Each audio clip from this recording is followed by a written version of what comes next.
Mipaabot og kinasingkasing nga pasalamat ang OIC Administrator sa Philippine Red Cross ngadto kang Chief Inspector Carmel Lito Junila ang City Fire Marshal ning Dakbayan.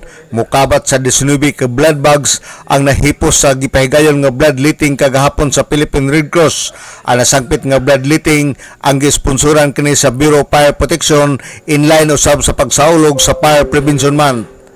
Ang 19 ka blood bags ang nahipos sa Philippine Red Cross gikan kini sa 19 ka personnel sa Bureau of Fire Protection o sa Bureau of Jail Management and Penology nga voluntaryo nga midunit sa ilang dugo. Among ipaabot ang amuang kasing-kasing na pagpasalamat sa Bureau of Fire Protection sa kanunay nilang pagsuporta sa Philippine Red Cross.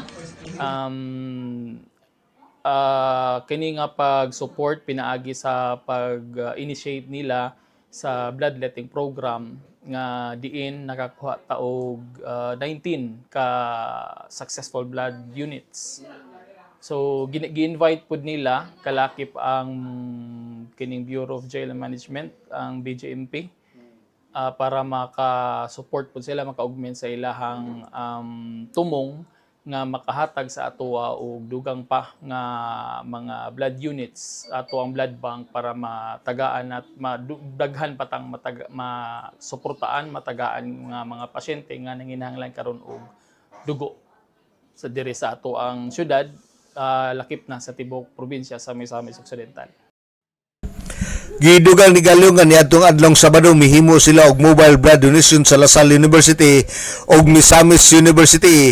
Din ang nag-initiate ani ang Reserve Philippine Army o gitap nila ang ROTC units sa maong mga tunghaan. By the way, sir, also I wasn't able to inform you last week manggod that we also had our mobile blood donation. Kay inaputa gito og mobile blood donation kay kita pod aside sa atong mga stakeholders and partners nga moanhi diri sa atong opisina para mag conduct nga ani nga programa, kita pod sa Philippine Red Cross moadto pud ta sa nagkalain-laing dapit sa mga partners, schools, barangays para magka-conduct og mobile blood donation kung gitawag.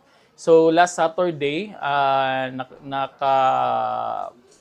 naka-initiate ta og kining mobile blood donation sa Lasal University. This is an initiation program led by the Philippine Army Reserve Company sa ato ang probinsya. Duha to siya ka kining area. Gitunga siya, so naata sa MU, Misamis University, particularly diya sa Faith Hospital. Tapos dito sa Lasal University. This was supposed to be held at Sinakaban ng ilahang camp.